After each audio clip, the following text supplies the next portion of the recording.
है जो सरकार द्वारा बनाई गई है, इस कानून की संभावनाओं की स्थिति क्या हो सकती है या क्या है? कानून क्या बना पहले उसको हम लोग समझ लें।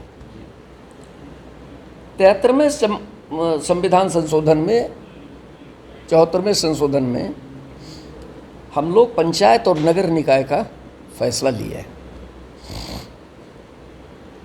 जो ड्राफ्ट बना उसमें कहा गया, गिनाया गया, करीब 29 तरह के काम हैं कि ये काम पंचायत करेगा। और राज्य को ये अधिकार दिया गया, चूंकि संघीय व्यवस्था है, कि वो पंचायती राज का कानून बनाए और ये काम पंचायत को सौंपे। सरकार ने कहा भी कि ये स्थानीय सरकार है, लोकल सेल्फ गवर्नेंस, तीसरी सरकार है। हम लोग राजनीति विज्ञान में जो सरकार की परिभाषा पढ़े हैं, आपने भी पढ़ी होगी, वो कहते हैं कि एक ऐसा भूभाग, तो भूभाग तो है पंचायत के पास, आबादी वो भी है पंचायत के पास, स्वायत्ता नहीं है।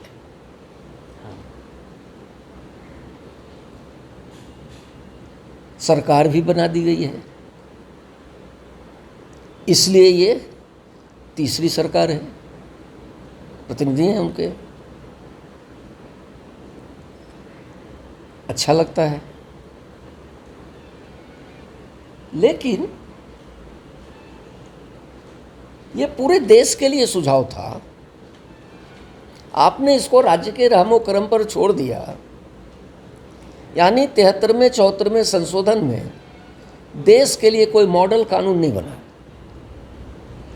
अगर आप मॉडल ढांचा कानून बनाते तो एकरूपता होती। उसका परिणाम क्या निकला, आप इससे चौंक जाएंगे। हमारे बगल का पड़ोसी राज्य है उत्तर प्रदेश, उसकी आबादी आज 22 करोड़ के लगभग है, बिहार से बड़ा राज्य है। वहाँ तकरीबन 88,000 पंचायत है।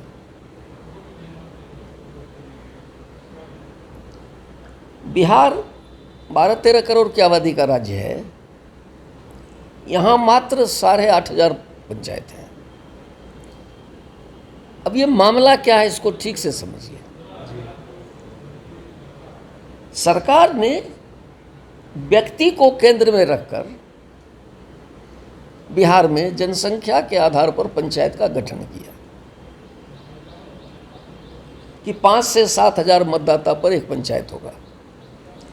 तो व्यवहारिक अर्थ ये निकला कि कई छोटे छोटे गांवों को मिलाकर एक पंचायत बनाया गया।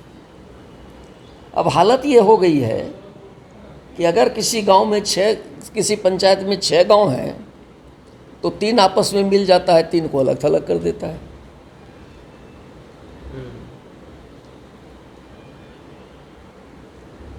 अब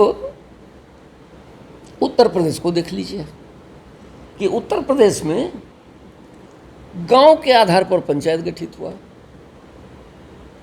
गांव छोटा था वो भी पंचायत, बड़ा था वो भी पंचायत। ढांचा जो बनाया गया उसमें भी एकरूपता नहीं है। उत्तर प्रदेश जाएंगे तो वहाँ आप प्रधान मिलेंगे आपको, बिहार आएंगे तो मुखिया जी मिलेंगे आपको,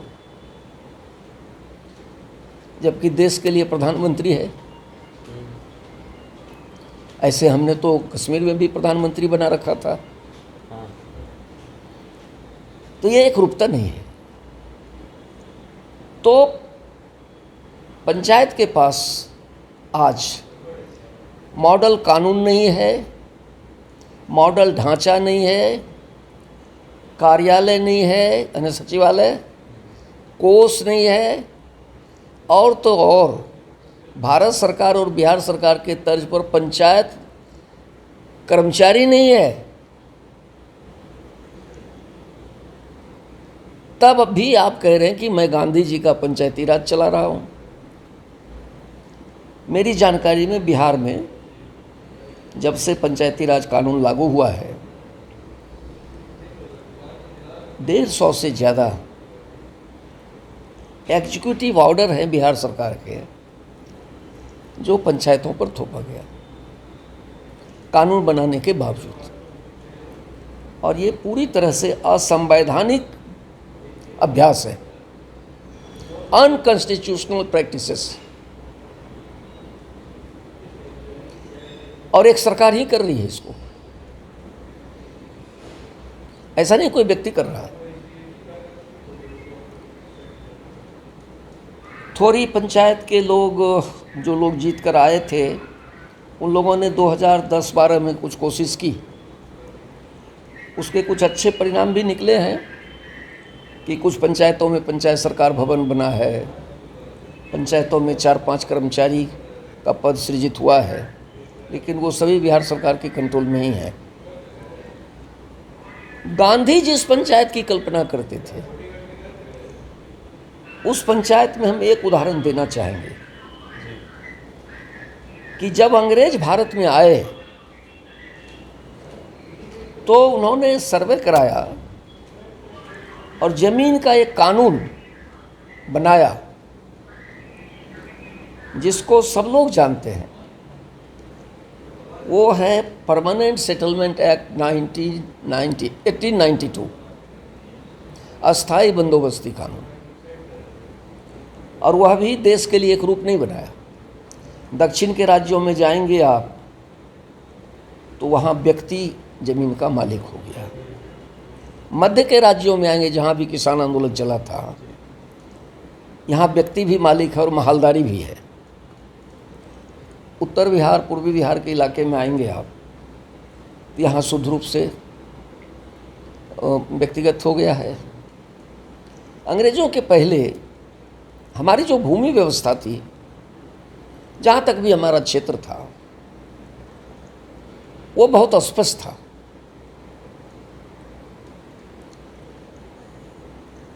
मालिकी किसान की थी, मिल्कियत गांव की थी। जब तक आप खेती कर रहे हैं तब तक आप खेत के मालिक हैं। जब आप खेती का काम बंद कर देंगे तो आप खेत के मालिक नहीं रहेंगे। खेत को बेचने खरीदने का काम गांव ही करेगा। यहां गांव गायब है।